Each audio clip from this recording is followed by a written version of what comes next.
Wagwan, comment ça va la communauté internet? C'est Yes Indeed pour l'art du trading. On se retrouve cette semaine pour faire le biais de la semaine 45. Tu sens le changement d'ambiance? T'inquiète, c'est pas pour rien, on va en parler tout de suite maintenant.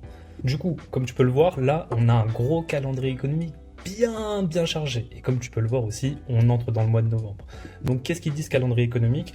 On commence par un lundi avec les ISM Manufacturing PMI. Donc ça reste important parce que ça mesure la santé du secteur industriel. Et je te le rappelle, comme je te le dis chaque semaine, Trump et ses frais de douane, Trump et les Trumperies, on n'a pas fini. Mardi, qu'est-ce qu'on a à 10h? En tentative, bien sûr, encore, on en parlera à la fin de la vidéo, le pourquoi du comment, on a les job opening. Donc ça, c'est le nombre d'emplois non pourvus, donc c'est très important parce qu'on est sur une semaine qui concerne l'emploi et l'inflation. Et donc, le mercredi matin, qu'est-ce qu'on a à 10h? On a un préliminaire des chiffres NFP qu'on aura, donc on a ADP, Non-Farm Employment Change, et c'est une estimation des créations d'emplois. Ça reste une estimation, c'est pour ça que c'est un préliminaire. On enchaîne sur ISM Service PMI à 10h, et donc ça, c'est la même annonce qu'on a eu la veille, enfin 2 jours avant, le lundi, sur les produits manufacturiers, mais là, ça concerne les services, et surtout, c'est le plus gros moteur de l'économie US, donc c'est très important. Rappelle encore les Trumperies. Et comme aussi, on est la première semaine du mois, on est donc la semaine NFP, et au milieu de la semaine NFP, donc à savoir mercredi, New York AM Session en New York Time, bien sûr, c'est un moment où il faut rester un petit peu cool sur le marché parce qu'on est en train de créer les conditions NFP du price action, donc on peut avoir un prix qui consolide. On reprend les annonces économiques. Jeudi, encore en tentative, encore une fois, qu'est-ce qu'on a? On a Unemployment Claim, donc ça c'est les chiffres du chômage. On enchaîne après à 3h30 PM, quand il y a presque plus personne sur les marchés financiers, il y a un membre de la FOMC qui va parler. Et vendredi, qu'est pas ça vendredi? On a énormément de choses. On a les earnings, on a le Core PCE Price Index, on a NFP, on a Unemployment Rate, tout ça en tentative, encore une fois. Donc, est-ce qu'on aura les chiffres? Est-ce qu'on n'aura pas les chiffres? On va savoir ça incessamment sous peu cette semaine. Donc, les earnings, qu'est-ce que c'est? C'est les salaires moyens, très important. On a le Core PCE Price Index, donc ça reste très important, l'indicateur préféré de la Fed. On a Non-Farm Employment Change qui s'appelait NFP autrefois. Ça, c'est les créations d'emplois hors secteur agricole, très important, très volatile aussi, si on l'a. Et on a Unemployment Rate, donc ça, c'est le taux de chômage national. Donc ça reste quand même important. Et on finit sur des petites annonces sur le sentiment du consommateur en préliminaire. Il sera révisé bien sûr, et un pareil pour l'inflation, donc un préliminaire sur l'inflation. Donc une grosse journée sur l'emploi et l'inflation, la combinaison qui fait réagir tous les marchés. Donc quand on parle de tous les marchés, on parle de toutes les classes d'actifs, que ce soit les obligations, les cryptos, les devises, les matières premières, les indices, tout ça, et surtout sur les paires majeures corrélées au dollar. Maintenant, pourquoi on parle de tentative? Tu vas le savoir dans la suite. Qu'est-ce qu'on a? On a une grosse semaine pour les marchés, emploi, inflation, confiance des ménages au programme, mais surtout tentative, parce que c'est le shutdown. Le shutdown, il continue. On n'a pas eu les chiffres pendant tout le mois d'octobre de plein d'annonces économiques et ça risque de durer encore incessamment sous peu. Donc toutes les annonces qu'on vient de voir ici de lundi, mardi, où il y a marqué de tentative. Ici, encore une fois, le mercredi, on n'a pas de tentative. Le jeudi, encore une tentative sur Unemployment Claim. Et vendredi, les chiffres les plus attendus en début de mois. Tentative. Donc il y a moyen qu'on n'ait pas les chiffres et il y a moyen qu'on ait un price action qu'on ne connaît pas parce qu'on sait tous que les chiffres économiques, ils donnent des excuses au price action pour donner de la volatilité. Donc on fera attention à ça. Les main events de la semaine, ça reste quand même NFP et le taux de chômage national ainsi que le Core PCE Price Index. Maintenant qu'on a tout ça en tête et qu'on entame le nouveau mois, donc le mois de novembre, on va aller sur les structures de marché pour comprendre les niveaux clés. C'est parti. Donc à l'heure où je tourne cette vidéo, le marché il vient juste d'ouvrir, donc on est encore dans les temps pour faire notre billet. Et comme tu peux le voir ici, on est en monthly, code couleur rouge, une bougie vaut un mois, le SP500 sur la gauche, le Nasdaq sur la droite comme d'habitude. Et ici, qu'est-ce qu'on voit? On voit l'ouverture de la nouvelle bougie monthly. Donc ce qui est important là, ici en monthly, c'est bien penser à mettre tes niveaux à jour, previous month high, previous month low, pareil sur les deux actifs. Et maintenant, comme on est en weekly, on va parler de notre prochaine semaine weekly. Qu'est-ce qu'on a ici en weekly? On va partir d'abord en monthly. Qu'est-ce qu'on a? J'ai mis previous month high, previous month low. On a ici le haut du mois de septembre ici. Donc le haut du mois de septembre, c'est aussi le haut du troisième trimestre de l'année et qui est le Q3. Ok, donc ça c'est très important parce qu'on pourrait avoir un immediate rebalance ici dans le cas où on a un prix bearish pour ce début de mois de novembre. Weekly, maintenant, on peut y passer. Qu'est-ce qu'on a? La semaine dernière, on a fait une belle bougie d'indécision sur le SP500, un petit peu pareil sur le Nasdaq, mais on voit que le SP500, il a presque retracé son point d'ouverture, donc on a un SP500 qui est beaucoup plus faible que le Nasdaq. On a aussi ouvert avec un gros gap d'ouverture qu'on a un petit peu repricé sur le SP500, mais qu'on n'a presque pas du tout repricé sur le Nasdaq. Ça indique du coup un Nasdaq un petit peu plus fort. On a un gap ici. On a plutôt un New Week Opening Gap sous forme de volume imbalance ici, mais quand on regarde le Nasdaq, c'est pas un New Week Opening Gap qu'on a, ni un volume imbalance. On pourrait même parler de gap parce qu'on a une absence de cotation, donc on a un marché qui n'est clairement pas efficace ici.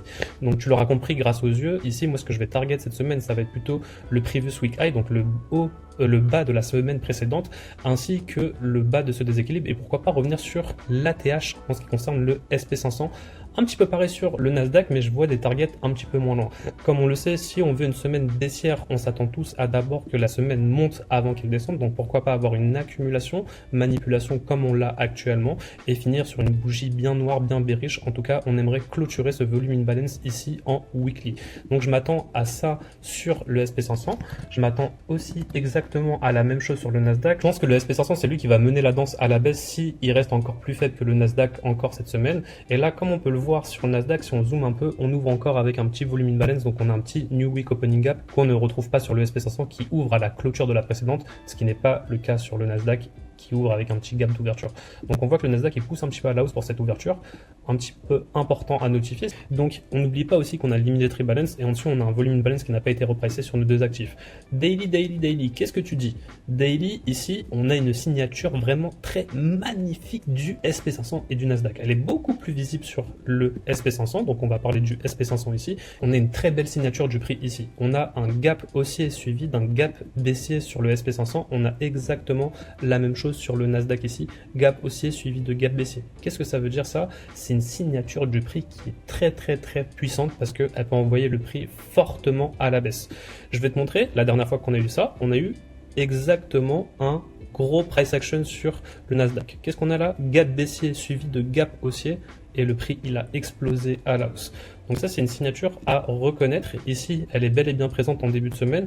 On vient d'ouvrir actuellement, peut-être qu'on va revenir dans ce gap haussier qui est aussi notre mèche weekly ici. Donc ici on peut poser des quadrants sur cette mèche, les 25%, les 50%, les 75% et trouver des points d'intérêt. Donc on va le faire tout de suite ensemble. Lisible dans le bon sens. Les 25%, pourquoi pas les regarder ici et voir à quoi ils vont correspondre. Donc ici en daily, nos 25% sont juste avant le gap baissier et haussier. Les 50% ici, si on vient sur l'équilibre, on revient sur ça et on pourra peut-être se retourner. Donc comme je te le rappelle, ma vision elle est plutôt ici de monter ici pour faire une manipulation et de distribuer à la baisse cette semaine pour rendre efficace toute la partie qui n'est pas efficace ici. On a exactement le même projet sur le Nasdaq. Maintenant qu'on a vu ça et que tu as vu ce qui m'intéresse en termes de prix, les prix qui vont vraiment m'intéresser ici cette semaine, c'est le quadrant supérieur de ce déséquilibre weekly, donc ce volume imbalance ou ce New Week Opening Gap. Ici, le quadrant supérieur, il va m'intéresser, il est au niveau des 6860. Ensuite, on a les 50% du déséquilibre, 6850, Previous Week Low, 6843. Ensuite, le gap inférieur, donc 6838. Pourquoi pas à la fin du gap ici, les 6827. Et pourquoi pas revenir sur un ancien ATH qu'on a eu il y a quelques temps. Pourquoi pas revenir sur les 6812. Donc ça, c'est les prix qui m'intéressent sur le SP500. Concernant le Nasdaq ici, je m'attends à venir chercher cette petite sell side au 25 853. D'abord monter dans ce volume imbalance, pourquoi pas, et par la suite venir chercher les 25 853. Pourquoi pas descendre par la suite au 25 700 sur le Previous Week Low et venir travailler après tout ce déséquilibre. Donc forcément, ici, les quadrants aussi, ils vont m'intéresser. Et qu'est-ce qu'on a comme quadrant intéressant ici en termes de prix pour pouvoir les citer? On a ici au niveau des 25% de nos quadrants les 25 669, donc 670. Ensuite, on a les 25 618 ainsi que les 25 570. Et ce qui finit notre gap ici, donc notre volume imbalance en d'autres mots, les 25 509. Donc on a beaucoup de chiffres institutionnels qui se baladent par ici. Si on a vraiment un gros drop, pourquoi pas revenir sur l'ancien ATH aussi au 25 384. Et si vraiment on drop violemment, on n'est pas à l'abri d'une tromperie, pourquoi pas revenir sur ce volume imbalance au niveau des 25 283. Pareil pour ici, hein, pourquoi pas revenir au niveau des 6 778 pour combler tout ce déséquilibre ici.